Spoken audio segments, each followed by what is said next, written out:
nivel alveolar y el flujo sanguíneo es el que va a determinar qué tanto yo lo pueda repartir. Y obviamente necesito llevarlo como a diferentes sitios.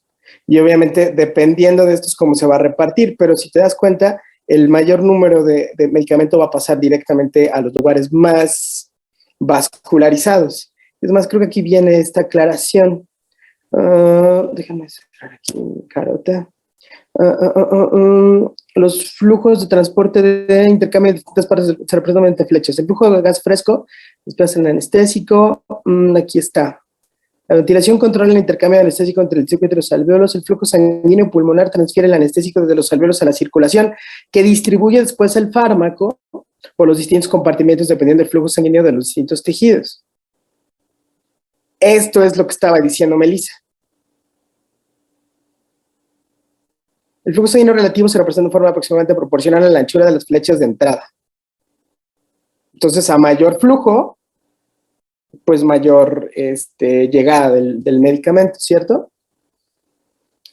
Igual que el diagrama representa la fase inicial de captación del anestésico en la salida de los órganos, incluido el cerebro. Se aproxima al equilibrio con las presiones parciales celular y arterial del anestésico. La otra es esa, ¿no? Que si yo tengo finalmente mucho anestésico aquí, en la sangre, ya no va a haber tanta difusión. Por eso también no puedo poner más, porque realmente ya tendría yo un límite para hacerlo. Sí, no sé si me di a entender, Cintia. Sí, doctor.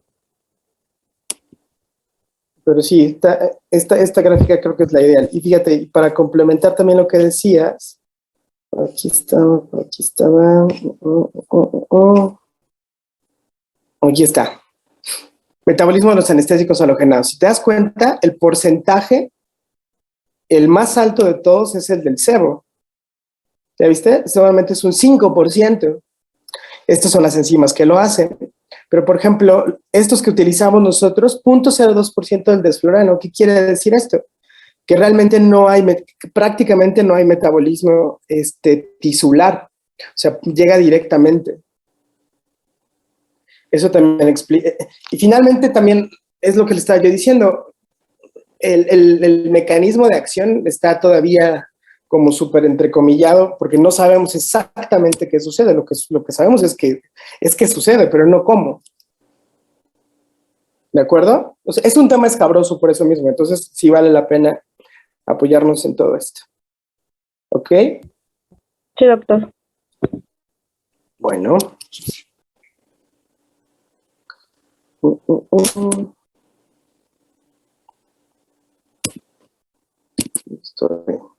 ¿Alguien más había levantado la mano?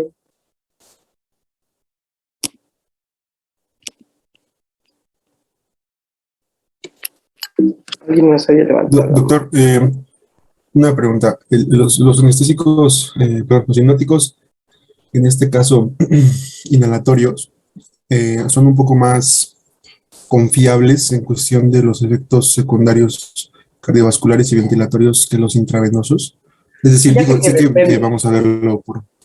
ok. Fíjate que depende, porque, por ejemplo, estas características que tú mencionas,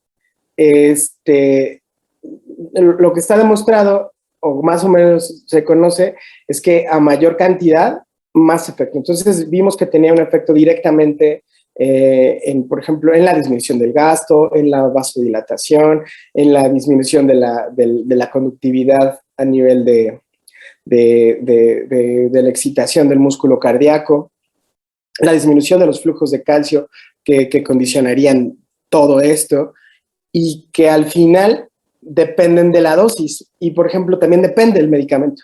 Por ejemplo, desflorano, este es el único que tiene un efecto paradójico cuando se utilizan CAMs de más de 1.5, es decir, con más de 9 volúmenes por ciento, yo causo hipertensión y taquicardia con desflorano. ¿Por qué? No se sabe.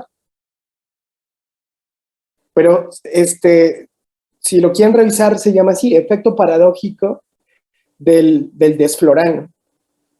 Entonces, pero por ejemplo, cuando tú utilizas el sevoflurano y el isoflurano a volúmenes muy altos, causa mucha vasodilatación y puede causar bradicardia y puede causar muchísimas otras cosas. Entonces, es difícil dar una anestesia general solamente con gas. Por eso, la tendencia y la técnica anestesia como tal es una anestesia general balanceada. Tú estás balanceando tus medicamentos intravenosos con los medicamentos inhalados para tener este equilibrio y que tú mantengas lo más fisiológicamente estable al paciente. Porque sí pueden causar alteraciones. Finalmente, si hay una acción directa sobre esa zona, pues obviamente puedes condicionar muchas broncas, ¿no? Y depende también de la dosis. Por ejemplo, hay versiones donde yo puedo aumentar el uso de opioides y los puedo tener a lo mejor en infusión y puedo tener a lo mejor chorreando un poquito de sulfato de magnesio y puedo estarle poniendo dexmedetomidina intravenosa y que el gas se reduzca a menos de 1 cam para mantener al paciente dormido y evitar todos estos efectos deleterios. Entonces, depende cómo quieras manejar y obviamente depende muchísimo más de las condiciones del paciente. Tú tienes todas estas herramientas, entonces tú ya realmente lo que estás es tratando con la evidencia, tratar de dar el mejor manejo para un paciente en específico. O sea, es realmente un traje a la medida.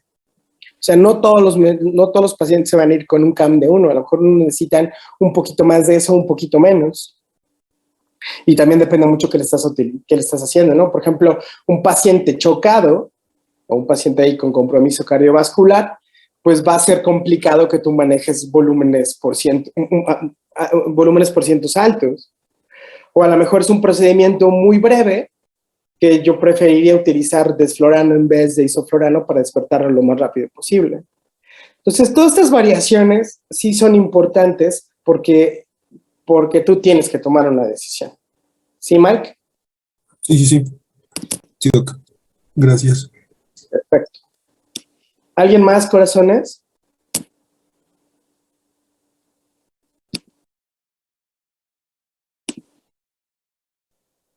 ¿No? ¿Todo bien?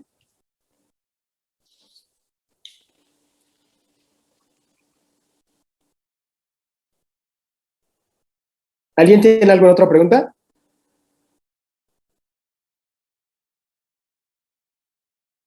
Bueno. Me parece muy bien. Aquí llegó al chat. Doctora Quintero, le agradezco. Muy bien. Entonces, vamos a hablar de anestesia neuroaxial. ¿De acuerdo? Entonces, bueno.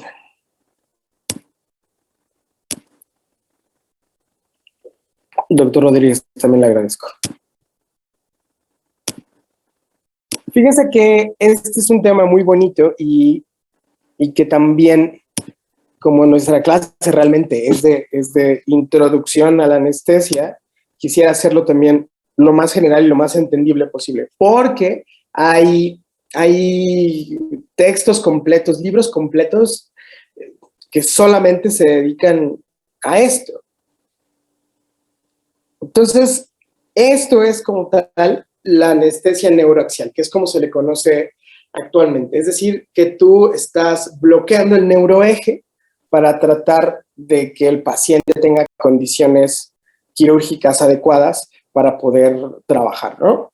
Y que no solamente esto, y esta anestesia puede ser utilizada de forma única, por ejemplo, como para quitar un apéndice, o puede ser utilizada en forma conjunta también con la anestesia general, como para tener, por ejemplo, un control mejor para que tenga menos requerimiento de medicamentos. Por ejemplo, yo voy a meter una gastrectomía radical. Entonces, van a quitarle todo el estómago y le van a pegar las tripas con el esófago lo van a derivar. Entonces, es una cirugía de varias horas, con un riesgo de sangrado importante, que probablemente es un paciente que aparte de todo tiene cáncer y tiene, ya saben, todos los sistemas desbordados. ¿Qué puedo hacer? Por ejemplo, en esto que está trabajando como en la parte del abdomen alta, yo lo puedo poner antes de empezar mi cirugía, un bloqueo peridural, dejarle un catéter y con eso tratar de disminuirle los requerimientos. ¿Y a qué me refiero con requerimientos? A la cantidad de opioide que va a utilizar durante las horas que dure la cirugía, a que también utilicemos menos gas, a que yo pueda, por ejemplo, manejarle solamente dolor con opioides o con algunos coadyuvantes que también le puedo poner a la mezcla peridural para aplicarla y que sea una anestesia combinada, es decir, tanto neuroaxial como general. Y estos pacientes, que es como, por ejemplo, en el hospital los manejamos así, las cirugías muy grandes, les ponemos el bloqueo, pero muchas veces no le ponemos dosis al bloqueo de forma inicial, sino que se pone el bloqueo, se prueba que todo esté adecuadamente, se inicia la anestesia general y yo valoro si le puedo poner dosis o no a la mitad o ya empezando, o solamente lo utilizo para una analgesia muy bonita posoperatoria. Entonces, la aplicación de la anestesia neuroaxial es como bien importante, porque realmente en los pacientes es como tú tienes que manejar toda esta onda perioperatoria, de medicina perioperatoria. Es decir, no es solamente lo que va a pasar durante la cirugía, ¿no? Es cómo lo vas a manejar antes, durante y después. Pero bueno, ¿cuál es el fundamento de esto? Y esto era un tema aparte, pero vamos a hacer un resumen de finalmente cuál es el fundamento farmacológico de qué estoy tratando de hacer con mis pacientes en la anestesia neuroaxial. Recordemos que las células excitables son aquellas que responden a estímulos, ¿no? Entonces tengo 3 tipos de células excitables principalmente. Una son las neuronas, 2 es el músculo y 3 son algunas glándulas. Entonces todas estas responden con potenciales de acción y los potenciales de acción son los cambios que hay de polaridad en la membrana. La membrana siempre es internamente negativa, pero ante el potencial de acción hay un cambio súbito de esta polaridad y de negativo se convierte positivo por algunos milisegundos, ¿no? Depende del tipo de célula. Por ejemplo, yo tengo en una neurona 1 o 2 milisegundos donde se mantiene positiva para activarse, pero por ejemplo en el músculo cardíaco, en el corazón, en las células que se contraen, yo puedo tener más de 200 milisegundos de positividad en la polaridad de la membrana. Entonces, todo esto se da, este cambio de polaridad se da de forma inicial, o para que pueda yo iniciar en la mayor parte de estas células excitables, este cambio de voltaje, yo necesito estos señores. Y estos señores son mis canales de sodio voltaje dependientes. En los canales de sodio voltaje dependientes yo voy a tener una variedad de no tan solo de localización, sino en la cantidad en la cual se encuentran. Y va a depender del tipo de célula y de su velocidad de conducción. Entonces, en este momento voy a centrarme principalmente en las neuronas que, como ya vimos cuando habíamos hablado de vías del dolor, que son mis neuronas las que se encargan de llevar la información de un lugar a otro. Entonces, ¿qué es lo que va a hacer el anestésico local? Atacar directamente a mis canales de sodio voltaje dependientes. Pues recuérdense que el canal de sodio voltaje dependiente, cuando la membrana está sin actividad, yo tengo siempre por dentro esta zona negativa. ¿Ya vieron? En reposo. Está más o menos a menos 90 milivoltios. Esto es, acuérdense también, esto puede ser, estos menos 90 milivoltios generalmente es en el músculo, en las neuronas son menos 70 milivoltios, Y había un dato ahí bien, bien curioso. En Guyton dice -90 en la neurona, pero en la neurona del calamar gigante. Entonces, yo lo único que quiero que recuerden es que la membrana es negativa. Entonces, cuando no hay estímulo, mis canales de sodio están cerrados, pero listos para la activación.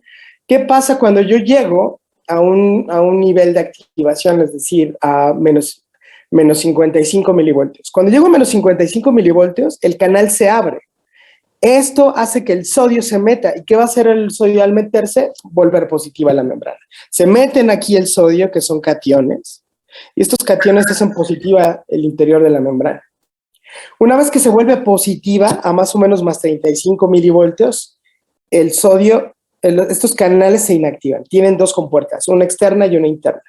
La interna es la que se va a cerrar para que yo pueda repolarizar la membrana y pueda yo hacer un potencial de acción una vez más.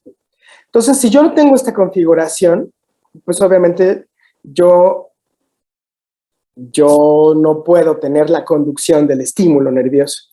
Y la conducción del estímulo nervioso es lo que va a determinar eventualmente que una persona sienta desde tacto hasta dolor. Entonces, ¿qué hacen los anestésicos locales? Ponen aquí. Imagínense que mi señalador es una molécula de bupivacaína o de ropivacaína o de lidocaína, el que ustedes quieran. Yo lo que voy a hacer es esto, quedarme aquí encima. Entonces, ¿qué pasa? Llega el estímulo y se bloquea, porque si yo no puedo abrir esta compuerta, yo no puedo tener un potencial de acción. Entonces, la función de los anestésicos locales es esto, bloquear las compuertas de activación de los canales de sodio voltaje dependiente. Y la forma realmente en la cual los anestésicos funcionan es esta. Evitar no el estímulo, sino la transmisión del estímulo. Entonces, yo puedo utilizar, la anestesia neuroaxial utiliza este principio para poder bloquear los impulsos nerviosos que suben y que bajan a nivel de médula espinal, de los nervios espinales, de todos estos, de esta interacción medular de sentir y regresar para mover. Todo esto yo lo tengo bloqueado. ¿De acuerdo? Sí queda claro, esto es algo que ya saben desde fisio, y si no saben desde fisio lo volvemos a explicar sin ningún problema, pero este es el fundamento básico, el bloqueo de los canales de sodio voltaje dependientes. Doctora Rodríguez. Sí, doctor. Perdón, sonará tonto, pero ¿qué es lo que conforma el neuroeje que comenta? El neuroeje es la conexión que hay de cerebro, el sistema nervioso central con el sistema nervioso periférico. Al final es un eje. Donde se hace la coordinación es arriba, pero yo necesito alguien que me lleve y me traiga la información. Entonces, como tal, es una forma muy sencilla de describir al sistema. Ok, sí, doctor. ¿Sí? Porque finalmente, ¿qué hace la anestesia general? Bloquear desde arriba, ¿cierto? ¿Qué hace el anestésico local a nivel medular? Bloquear el neuroeje. Esa es la explicación. Y fíjate que está padrísima tu pregunta porque no todos los libros lo explican así. Es más, es como si ustedes ponen en Google anestesia neuroaxial, inmediatamente los refiere a anestesia epidural, dural, epidural, intradural y caudal. Pero la explicación del neuroeje es esto, es el sistema completo de entre lo periférico y lo central. Sí, doctor. De nada. ¿Alguien más? ¿La anestesia intradural, epidural y caudal son tipos de anestesia local? No. ¿De verdad? No. Vamos, es más fácil que lo ajustemos ahorita. La anestesia neuroaxial es la que incluye la anestesia epidural o peridural, intradural o intratecal y caudal. y todas utilizan anestésicos locales para poderlo hacer. Porque si tú estás hablando de anestesia local, tú solamente estás diciendo que estás, por ejemplo, tienes un barro en la mano y te pones ahí anestésico local, y en ese momento solamente tienes una zona muy chiquita que estás bloqueando. Ok, Sí, todos o sea, los tres utilizan anestésicos locales. Sí, claro. Sí, entonces no es justo utilizar el término de anestesia local porque realmente estás hablando de regiones completas.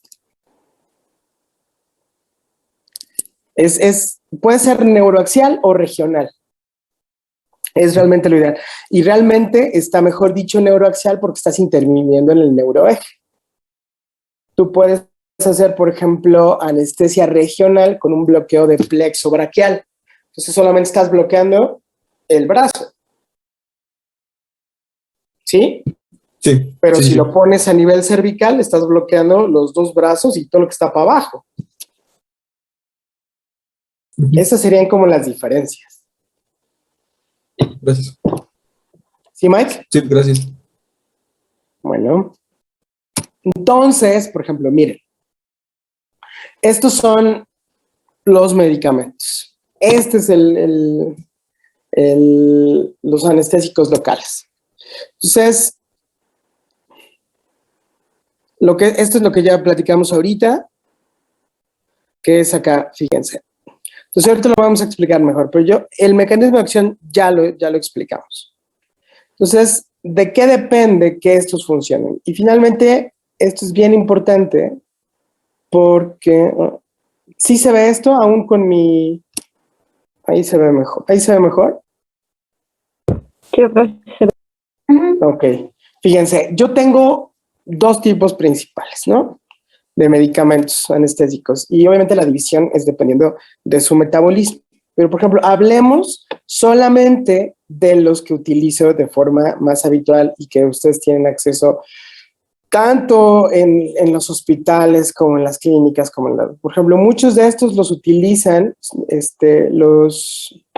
los cirujanos dentistas para poder hacer bloqueos locales o a veces hasta regionales de zonas en la cara para poder trabajar. Pero, fíjense, por ejemplo, la artricaína, pero por ejemplo, lidocaína y bupivacaína son los principales y de hecho son los que, por ejemplo, en la anestesia son los que más utilizamos. Ropivacaína también, pero lidocaína y bupivacaína son realmente esto. Y déjenme permítanme un segundito. ¿Puedo salir?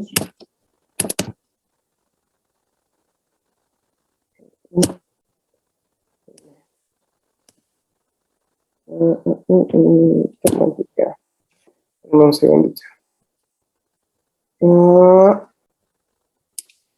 Aquí. Es que quiero mostrarles esto mejor, porque la corté tontamente cuando estaba yo haciendo mis de estas cosas. Para poderla ampliar mejor y la veamos mejor aquí recientes. ¿Dónde está? Ah, cabrón. Las cargas están aquí. Esta es. Ok, aquí, fíjense. Entonces,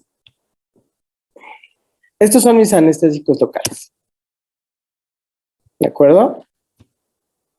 Entonces, yo tengo muchas cosas que hago con ellos y solamente es para mencionarlos, ¿no? Y obviamente, todos estos efectos indeseados y deseados, que yo lo que quiero es evitar solamente la transmisión, pero como efectos indeseados, si yo ataco, por ejemplo, el sistema nervioso central, puedo causar hasta convulsiones. Puedo causar bloqueos AB de tercer grado, por ejemplo, si se inyecta de forma intravenosa la bupivacaína, la ropivacaína. Entonces,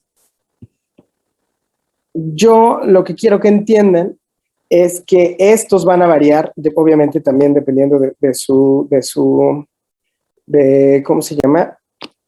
De su dosis y cuánto puede utilizar. Por ejemplo, ustedes pueden causar una intoxicación, una toxicidad por lidocaína, cuando lo utilizan de más, ¿no? Por ejemplo, la dosis de más de 10 miligramos por kilo de peso, que es muy raro que se utilicen a dosis tan altas, pero por ejemplo, si a lo mejor estás trabajando en una herida y de repente me duele, y le inyectas, me duele, y le inyectas, y le inyectas, y le inyectas, pues estás acumulando esto y puede ser peligroso, ¿no? O por ejemplo, si tú estás inyectando bupivacaína en una herida y de repente no te das cuenta o no aspiras antes de hacer la infiltración, y tú lo estás llevando al torrente, pues puedes llegar hasta hacer, hasta parar al paciente. O sea, causarle un arresto cardíaco. Y obviamente, dependiendo de su farmacología, va a ser su duración. Eso lo vamos a ver después. Pero yo lo que quiero que entiendan es esto, que finalmente, por ejemplo, el metabolismo de los ésteres es hidrolizado por una esterasa plasmática y luego llevado al hígado para poderse deshacer de él. Pero, por ejemplo, la bupi trabaja directamente en hígado, entonces hasta que yo lo pueda metabolizar voy a tener. Por ejemplo, es más cardiotóxica y la lidocaína muchas veces se utiliza también hasta como un antiarrítmico clase B. Entonces es bien, bien, bien importante. Pero dejemos esto, regresemos aquí. Entonces yo utilizo anestésicos locales, ¿de acuerdo? Anestésicos locales principalmente para lograr este bloqueo del eje neuroaxial.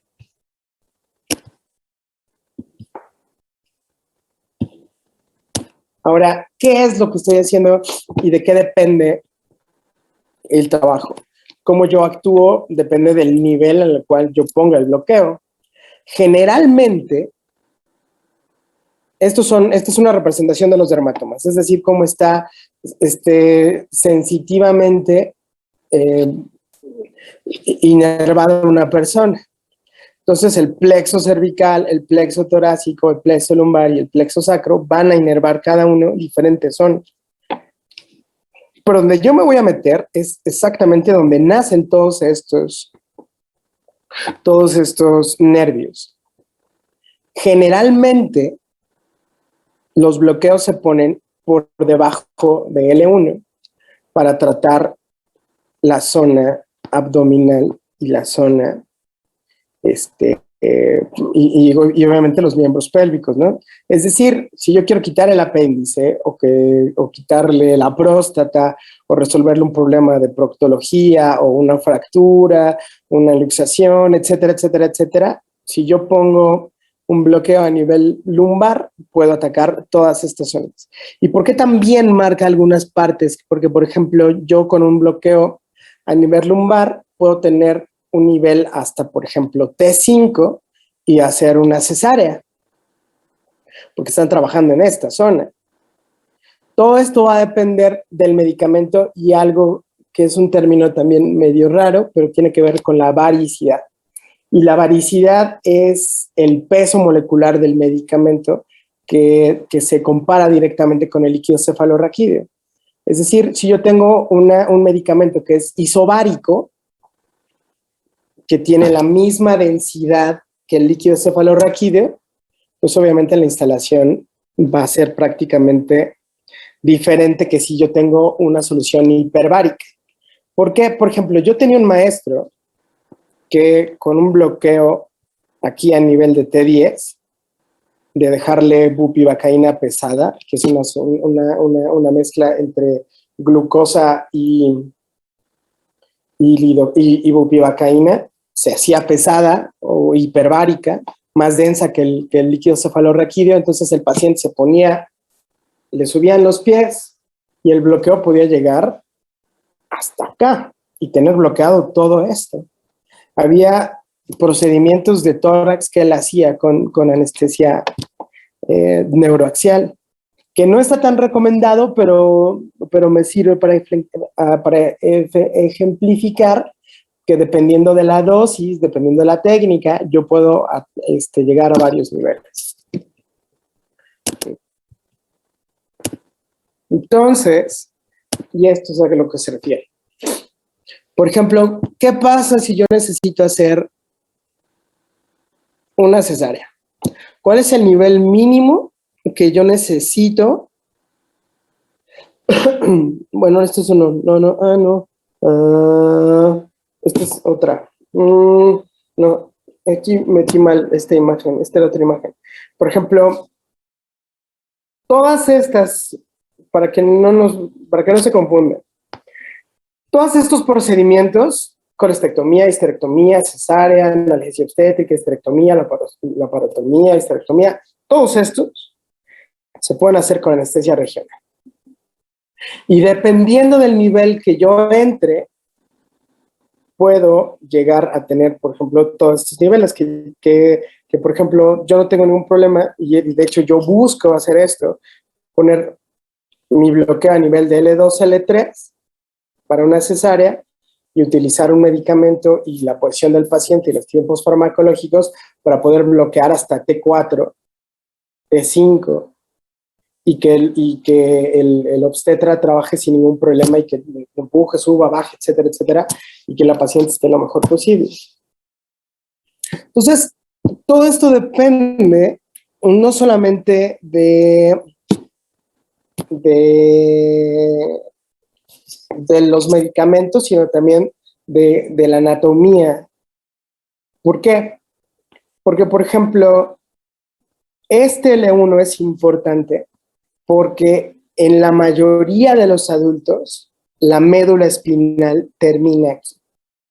Entonces, la mayoría de los procedimientos, tanto epidurales como subdurales, se realizan a nivel de L2, L3 o L3, L4.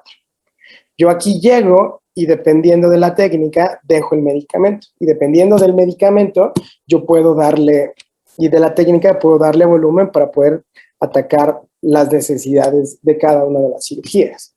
Y esto también es importante porque anatómicamente también las apófisis espinosas, ¿ya vieron?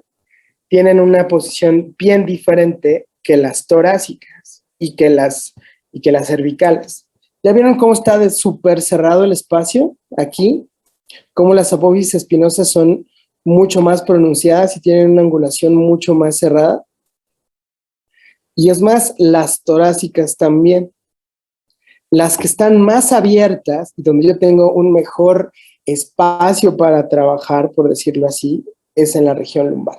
Entonces, la mayoría de los libros habla de que la anestesia regional o el eje neuroaxial debe ser idealmente manejado en la zona lumbar por seguridad. ¿Por qué? Porque la médula espinal termina aquí, por las condiciones de ¿cómo se llama?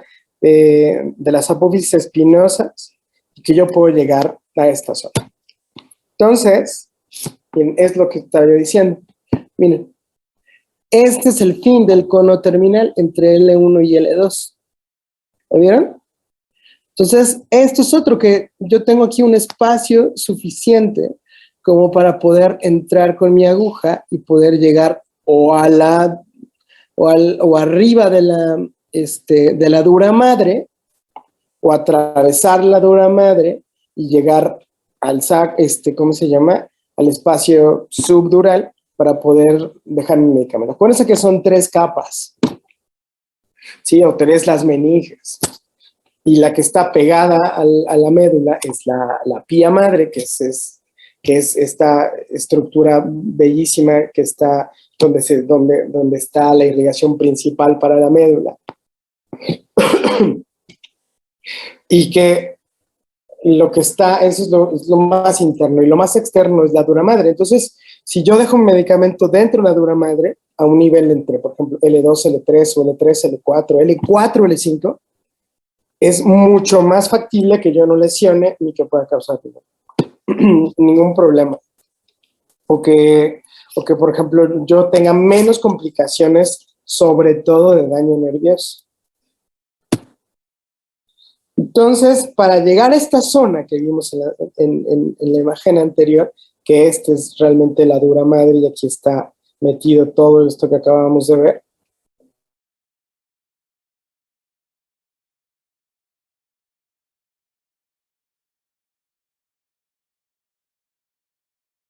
que no se ve aquí. Entonces, fíjense que donde, si se dan cuenta, ¿ya vieron que aquí hay una división? Aquí está como cuadriculado. Este es el espacio peridural. Si yo atravieso esta zona, estoy subdural. Entonces, esto es bien importante porque la técnica se basa en esto. Si yo tengo una anestesia epidural, yo necesito exclusivamente pasar el ligamento amarillo, que es esto, el flavum, y este ligamento amarillo va desde ¿cómo se llama? Desde el occipucio hasta el sacro. No es constante en todos lados, pero sí es bien importante para determinar. Porque generalmente, por ejemplo, yo aquí, en el ligamento amarillo, que también tiene características distintas, dependiendo de la zona anatómica, no es el mismo el ligamento amarillo en la zona lumbar que en la zona torácica que en la zona cervical, yo necesito localizarlo. Entonces, en esto se basan las técnicas. ¿Cuánta distancia tengo que yo atravesar con las agujas? ¿Y qué es lo que me voy a encontrar? Y sobre todo, en las técnicas clásicas, ¿qué es lo que siento cuando voy de un lado a otro? Porque todo esto, como se hace a ciegas, yo estoy tratando de atravesar y de más o menos en una correlación entre distancia y sensibilidad, saber más o menos en dónde estoy. Porque no es lo mismo, por ejemplo, cuando yo llego al ligamento amarillo, yo de este momento, de este punto a este punto, hay un cambio de densidad. Y hay una técnica para detectar este cambio, que hay varias técnicas para poder saber si estoy aquí o no. Entonces es bien importante saber, por ejemplo, después de la piel, después de la grasa, encontrarme el ligamento supraespinoso, luego el interespinoso, finalmente el amarillo, y del amarillo ya estoy pegado a la dura. Entonces, el espacio entre la dura madre y el espinoso se llama espacio peridural. Y ahí es donde yo dejo el medicamento y, por ejemplo, adelantando cuál es la diferencia entre uno y otro, yo necesito muchísimo medicamento o mucho más dosis de medicamento para poder bañar la dura madre por fuera de ella para que este poco a poco entre y pueda actuar. Pero cuando yo utilizo una técnica subdural, lo que estoy haciendo es atravesar la dura madre y dejar el medicamento directamente. Eso quiere decir que las dosis varían muchísimo. Por ejemplo, yo puedo utilizar 2 centímetros de bupivacaína o 10 miligramos de bupivacaína y lograr un nivel hasta T4 con 2 centímetros de medicamento. Pero si se lo pongo peridural, yo necesito un volumen muchísimo más alto, más o menos de 1.5 mililitros por metámera. Entonces, si estoy entrando en L1, L2 y quiero llegar a L4, pues tengo que calcular la dosis dependiendo de eso, de la distancia donde esté y del tipo de técnica que estoy aplicando. Doc, en caso de haber alguna hernia discal a este nivel, ¿se puede verse afectado o complicado el hecho de por acceder a trabajar en la zona? Fíjate que es relativo y vamos a hablar de esto. Por ejemplo, si yo tengo una hernia a este nivel y este disco está protruyendo aquí y lo está empujando y yo no lo sé, pues obviamente es más fácil que yo me encuentre que yo a lo mejor lo perfore de forma inadvertida. A lo mejor está pellizcándolo, es decir, se está consumiendo hacia el otro lado y lo está pellizcando, no lo empuja, sino lo pellizca. Cualquiera de las dos es una forma diferente de hernia y puedo verlo afectado. Entonces, es una contraindicación relativa, ¿sabes? Es relativa porque dependiendo del tipo de hernia que pueda tener, tú puedes atacarlo, ¿no? Y obviamente, por ejemplo, a lo mejor, doctor, es que tengo una hernia a nivel de L1, L2. Y tú ves las placas y ves esto y ya lo valoraste, tú tienes también una nota ahí del ortopedista que lo manejó, o que lo está manejando, que lo está viendo, ya tiene resonancia y todo. Ah, perfecto, entonces me meto antes, ¿no? Entro no L1, L2, sino a lo mejor entro L3, L4, L4, L5 para evitarme esta zona. Sí se puede hacer. Aquí llegaron 2 preguntillas. Tengo una pregunta. ¿Se debe tener un cuidado extra con personas con esclerosis? Sí, claro. Fíjate, Mayrani, que lo ideal, y esto es parte también de la valoración, es que yo siento a mi paciente, y si yo le voy a manejar una anestesia regional, y él me dice, tengo escoliosis, tengo esto, en el interrogatorio, y tú llegas a la exploración física, pues en ese momento le descubres la espalda, mides los espacios, mides cómo se siente, mides si tiene desviación, y si tú quieres estudiarlo más a fondo, pues le pides una placa, ¿sí? Una lateral se ve muy bien, cómo está, con mucho gusto. O sea, tú lo que puedes hacer si el paciente tiene escoliosis, a qué nivel la tiene y qué tan pronunciada está. Y eso obviamente va a influir en tu técnica, porque probablemente, ¿sabes qué? A usted no le puedo garantizar, podemos hacer un intento, si no queda, ¿sabes qué? Va a ser anestesia general.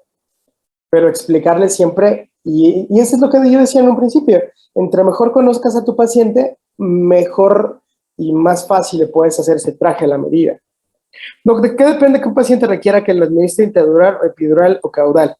Fíjate que depende muchas veces del tipo de cirugía. Por ejemplo, yo voy a meter, no sé, le van a hacer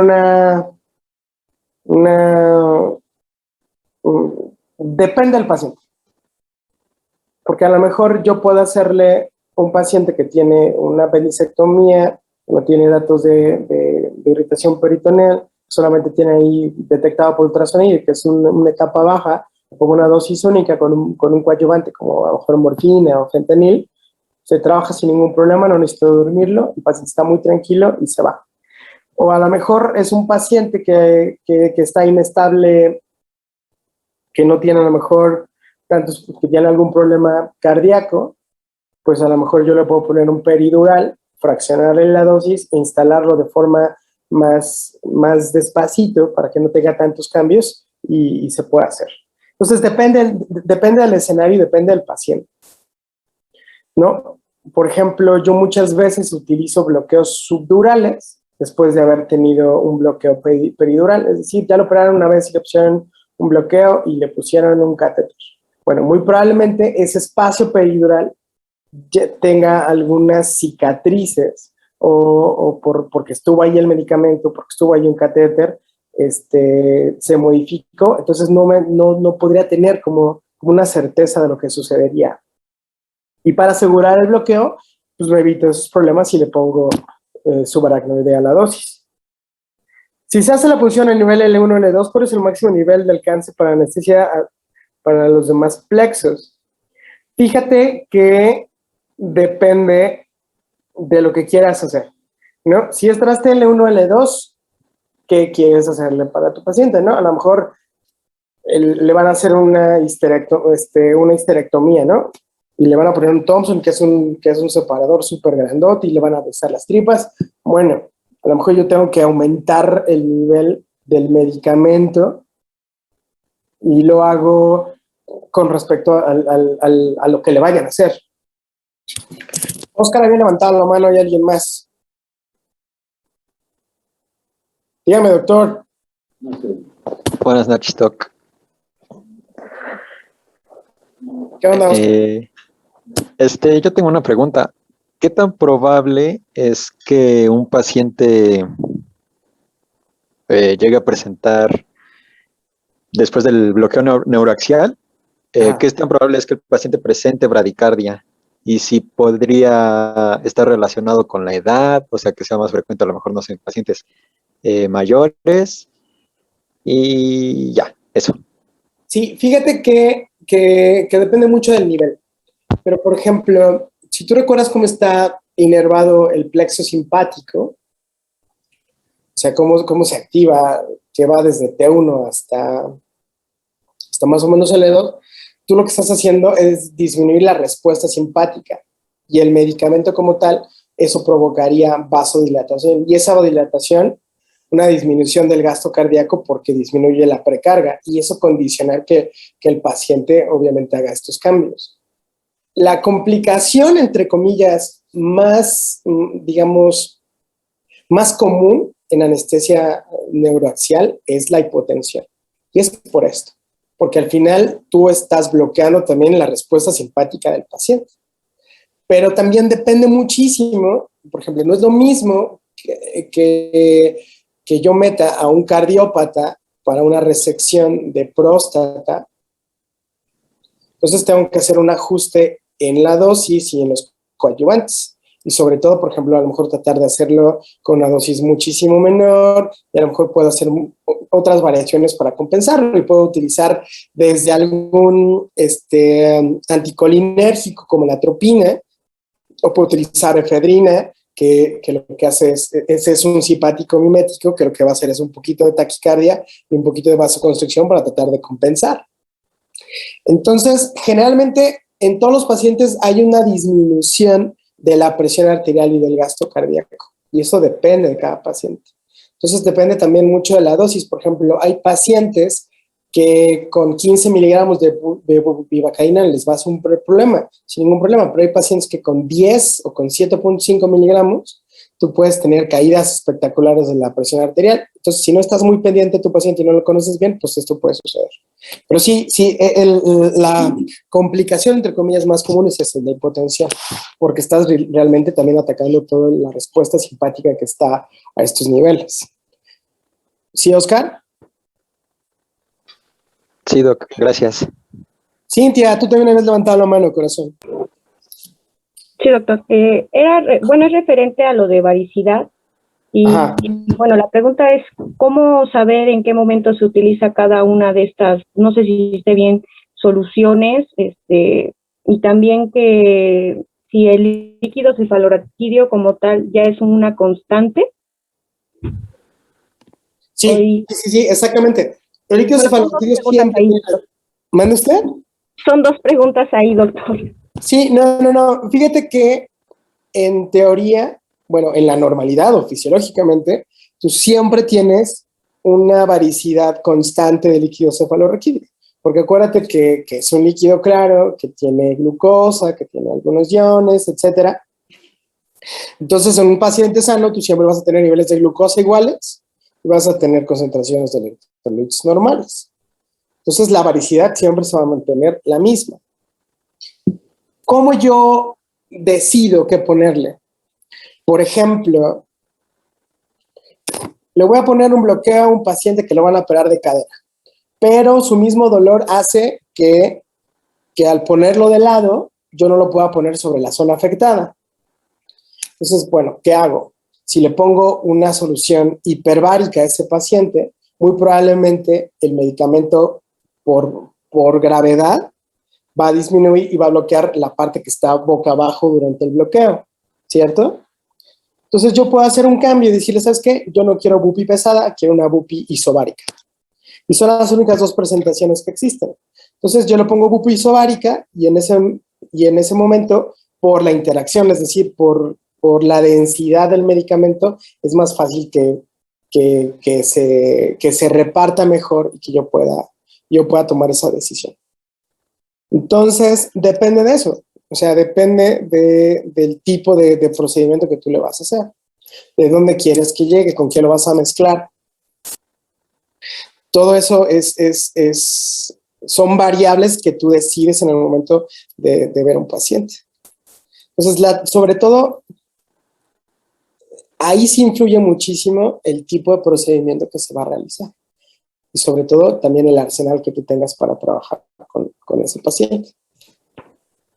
¿Sí, Cintia? Sí, doctor. Y una pregunta. ¿Eso tendría que ver en cuanto a que los pacientes refieran el sentir la presión al momento de estar, por ejemplo, haciendo el bloqueo epidural y todos estos? Sí, por ejemplo, con la anestesia subdural prácticamente pasa inadvertido.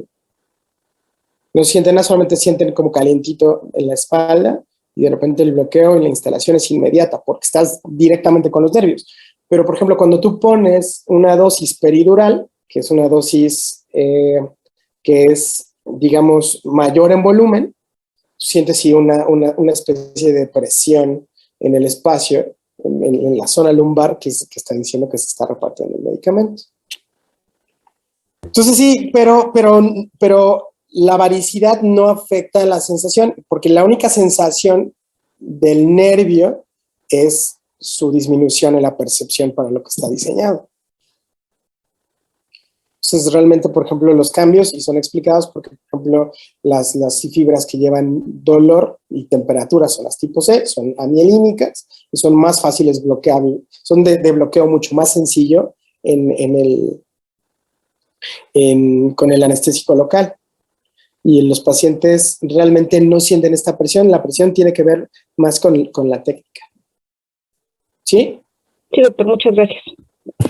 De nada. ¿Y quién más había? Carmelita había levantado la mano y Mike. Sí, doctor, rápido, ¿todas las punciones se van a hacer a nivel lumbar o existe alguna indicación para que se haga la punción, no sé, a nivel torácico? Fíjate que depende de esto, de la técnica que decidas. Por ejemplo, yo pongo bloqueos torácicos cuando van a entrar los pacientes a toracotomía. ¿Sí? Por ejemplo, y realmente digamos que es mucho más común la anestesia abdominal o de abdomen para abajo. La zona también es mucho más fácil de accesar lo lumbar que lo torácico.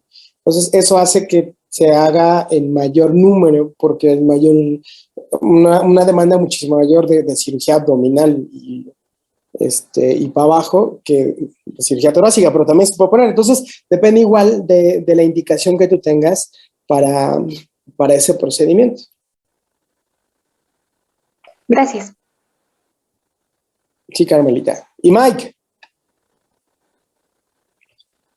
Con esta pregunta cerramos y ya mañana nos vemos. Dígame, doctor Morales. Es que como que al final ya me confundí un poco, pero la anestesia intradural, entonces, en este caso, cuando, por ejemplo, usted decide que va a existir un área de la cirugía que está en el abdomen, ¿no? Y que es una zona alta, no lo sé, a lo mejor por algún problema de las vías biliares o algo así, entonces usted tendría que elegir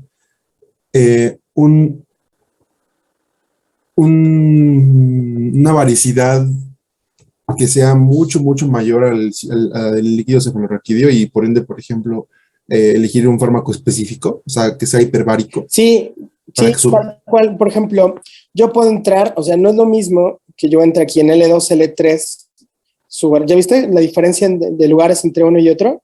Es lo que estoy explicando. Lo peridural estoy afuera de la dura madre y lo dejo en el espacio peridural. Pero lo que está diciendo Mike es esto, yo entro, atravieso la dura madre y atravieso el aracnoides y aquí estoy dejando el medicamento. Entonces, dependiendo de la varicidad, va a moverse. Por ejemplo, si yo tengo hiperbárico, esto que es más denso que el líquido cefalorraquídeo, pero siento al paciente, ¿hacia dónde se va a ir ese medicamento? Hacia abajo. Hacia abajo, exacto. Entonces, ¿qué tengo que hacer? Poner el medicamento y ponerlo en Trendelenburg, elevarle las piernas y bajar la cabeza. ¿Para qué? Para que el medicamento pueda llegar hasta los niveles que yo necesite. Probablemente, si estoy hablando que van a trabajar en hígado, pues tiene que ser a nivel más o menos como de T4, T5. Acuérdense que T5 son tetillas. Entonces, si van a jalar hasta aquí, es importante. Entonces, yo también lo puedo entrar más arriba y ponerlo a lo mejor entre L2 y T1, digo, y T10. ¿Sí? Pero, ¿cómo se llama? Sí depende de la variedad y sí depende de la técnica y sí depende de lo que necesites tú con ese paciente. Pero al final, por ejemplo, ya hay las presentaciones comerciales, es así, bupivacaína hiperbárica y bupivacaína simple. Tal cual, los dos vienen de la presentación, ya sabes, si te dicen hiperbárica, tiene una combinación con glucosa, es más densa que el líquido cefalorraquídeo y yo lo puedo utilizar para esto. Pero, por ejemplo, ¿cómo yo cambio la técnica? Pues la técnica la hago así muy sencillo. Yo levanto los pies del paciente y lo empiezo a mapear. Por ejemplo, yo le puedo poner la diferencia ya la que yo utilizo es una diferencia de sensibilidad térmica. Por ejemplo, yo tengo a mi paciente y de repente con una torunda agarro el cuello y le digo, ¿cómo se siente? ¿Frío o frío o tibio? Y me dice el paciente, frío. Y aquí lo hago en, ¿cómo se llama? En T2. ¿Cómo se siente? Ah, pues frío. ¿Cómo se siente? Frío. Y de repente llego a la zona donde yo espero y de repente a lo mejor estoy en T6 y le digo, ¿cómo se siente esto? Ah, se siente diferente, se siente más calentito. Frío. Ah, no, se siente más tibio. Frío, tibio. Entonces tú sabes que en dónde está el bloqueo o a qué nivel está ya tu bloqueo.